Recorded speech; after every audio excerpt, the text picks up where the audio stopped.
Friends, welcome to my YouTube channel study with Shilpi. तो आज हम करने वाले हैं वर्कशीट नंबर 15। डेट है हमारी 9 अगस्त 2021। सब्जेक्ट है हमारा साइंस।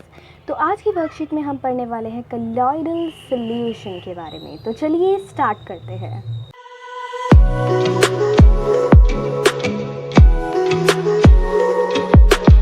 तो यहाँ पर जो जिज्ञासा दीदी हैं वो ज्ञान से पूछती हैं कि अगर हम दूध के अंदर पानी मिक्स कर दें तो किस टाइप का मिक्सचर बनेगा। तो ज्ञान बताता है कि दीदी ये हेट्रोजीनियस मिक्सचर बनेगा। इस मिक्सचर में जो पार्टिकल के साइज होंगे वो बड़े होंगे किससे? ट्रू सॉल्यूशन से। किससे? ट्रू सॉल्यूशन से बड़े होंगे। और छोटे किससे होंगे? सस्पेंशन से। ये दिखता तो हमें होमोजीनियस है, लेकिन वो होमोजीनियस होता नहीं है। इस वजह से वो होमोजीनियस नहीं होता। क्यों नहीं होता? क्योंकि इसके पार्टिकल्स जो होते हैं मीडियम साइज़ के होते हैं। वो ट्रू सॉल्यूशन से बड़े होते हैं और सस्पेंशन से छोटे होते हैं। ठीक है। और इस टाइप के मिक्सचर को हम क्या बोलते हैं? Colloidal solution. So I hope आपको ये चीज़ समझ आ गई होगी कि कॉलॉइडल सॉल्यूशन क्या है। अब यहाँ पर हम कॉलॉइडल सॉल्यूशन के 2 पार्ट्स पढ़ेंगे। जैसे कि सॉल्यूशन में 2 पार्ट्स होते हैं, सॉल्वेंट और सोल्यूट, वैसे ही कॉलॉइडल सॉल्यूशन में भी 2 पार्ट्स होते हैं, डिस्पर्स फेज और डिस्पर्शन मीडियम। सो डिस्पर्स्ड फेज में क्या होता है कि जैसे हम एग्जांपल लेते हैं मिल्क एंड वाटर का। तो यहाँ पर जो हमने एग्जांपल लिया है इसमें हमने क्या किया? मिल्क और वाटर का क्या बनाया? मिक्सचर बनाया। उसमें जो प्रोटीन और फैट जो होंगे मिल्क के अंदर प्रेजेंट होंगे वो होंगे डिस्पर्स फेज, जिनकी क्वांटिटी कम है। और जो वाटर होगा वो डिस्पर्जन मीडियम होगा, जिसकी क्वांटिटी ज़्यादा है। सो आई होप आपको ये चीज़ समझ आ गई होगी। अब यहाँ पर हम कॉलॉइडल सॉल्यूशन की कुछ प्रॉपर्टीज़ देखते हैं। It is a heterogeneous mixture which is stable in nature, जो कि स्टेबल होता है नेचर में।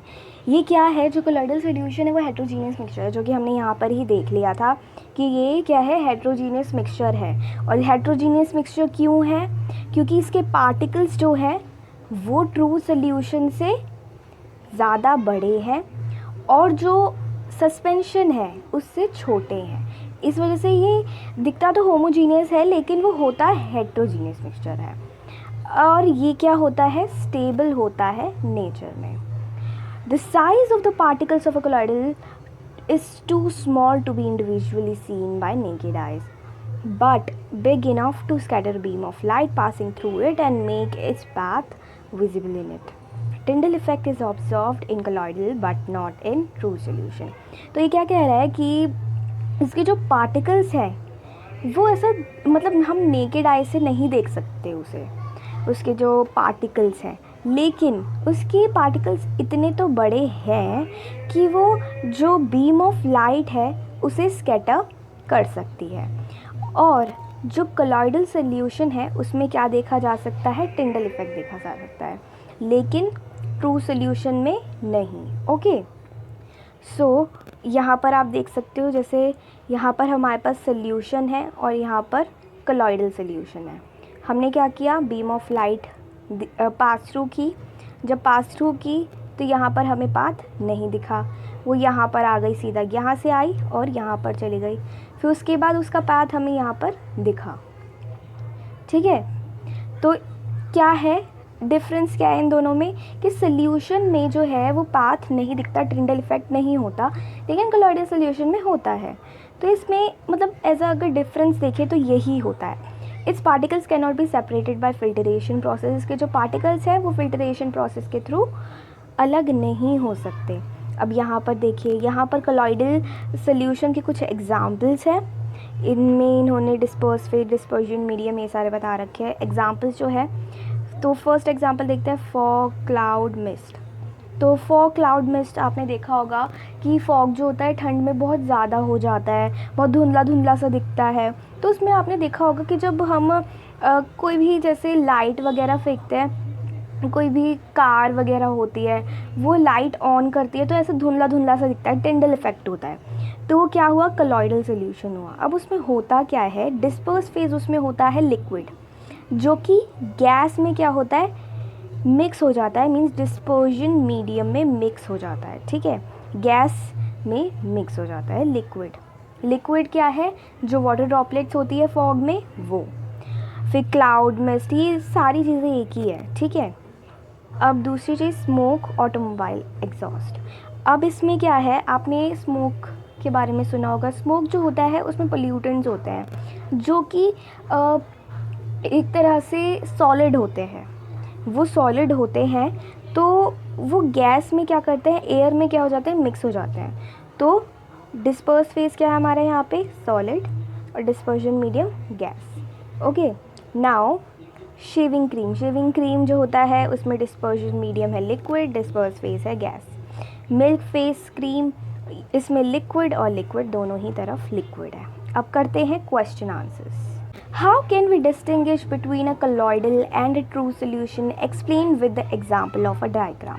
हमें यहाँ पे ये बताना है कि colloidal और true solution में डिफरेंस क्या है और उसे एक एग्जाम्पल के थ्रू दिखाना है। तो यहाँ पर मैंने आपको पहले भी बताया है पहले वाले क्लिप में कि जो colloidal और true solution में डिफरेंस बस एक ही है कि इसमें जो colloidal solution होता है उसमें टिंडल इफेक्ट होता है और true solution में नहीं होता है। ओके, सो यही डिफरेंस है इन दोनों में। हम यहाँ पर स्टेटमेंट में लिख देते हैं। तो the difference between colloidal and true solution is that colloidal shows Tyndall effect but true solution does not। कि डिफरेंस इन दोनों में क्या है कि जो colloidal solution होता है क्या वो शो करता है, वो शो करता है Tyndall effect, लेकिन true solution नहीं करता है। colloidal solution appearance is like true solution but its particles are big enough to scatter a beam of light। जो colloidal solution होता है वो दिखता तो हमें true solution की तरह है, लेकिन उसके particles उससे बड़े होते हैं कि वो beam of light को scatter कर सके। सेकेंड क्वेश्चन है, write dispersion medium and disperse phase in smoke, fog, cloud।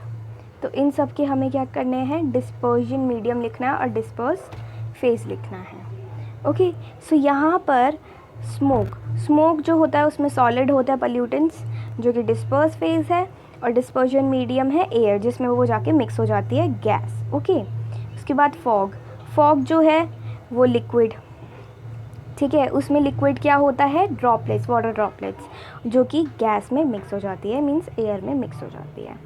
उसके बाद क्लाउड जो है उसमें जो डिस्पर्स फेज है वो है लिक्विड।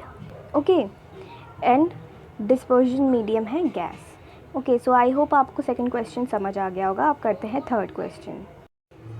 सो यहाँ पर आप देख सकते हो थर्ड क्वेश्चन में है colloidal solution appears to be homogeneous but it is heterogeneous, explain। तो यहाँ पर हमें बताना है कि जो colloidal solution है वो homogeneous दिखता है लेकिन वो heterogeneous होता है, ऐसा क्यों, एक्सप्लेन कीजिए। तो जो colloidal solution होता है वो दिखता homogeneous है क्योंकि it doesn't settle down, ये नीचे नहीं बैठता है, एंड इसकी कोई सेपरेशन बाउंड्री भी नहीं होती है। आप इसमें ये भी ऐड कर सकते हो कि जो उसकी साइज़ होती है, जो कोलॉइडल सोल्यूशन का साइज़ होता है वो होमोजीनियस सोल्यूशन मतलब ट्रू सोल्यूशन से बड़ा होता है, लेकिन जो सस्पेंशन होता है उससे छोटा होता है। आप ये वाली लाइन भी जोड़ सकते हो। But it is heterogeneous because it shows Tyndall effect. अब यहाँ पे इन्होंने क्या बताया कि जो कोलॉइडल सोल्यूशन है होमोजीनियस दिखता है क्योंकि वो नीचे बैठता नहीं है, ऊपर से फिर इसमें कोई सेपरेशन बाउंड्री भी नहीं दिखती है।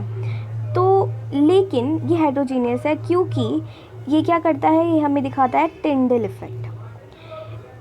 This shows that colloidal solution have medium sized particles which are able to scatter a beam of light।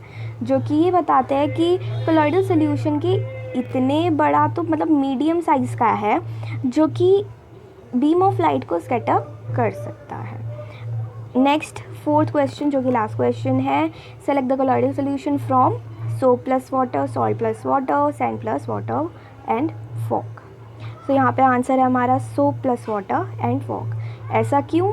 अगर आप सोप प्लस वाटर मतलब सोप को पानी में मिलाओगे तो आप देखोगे कि मतलब उसके पार्टिकल्स थोड़े थोड़े बड़े हैं और मतलब आपको होमोजीनियस लगेगा वो, लेकिन वो हेट्रोजीनियस होगा, क्योंकि जब आप उसमें लाइट फेंकोगे ना, लाइट पास थ्रू करोगे, सो यू विल सी कि वो टिंडल इफ़ेक्ट कर रहा है।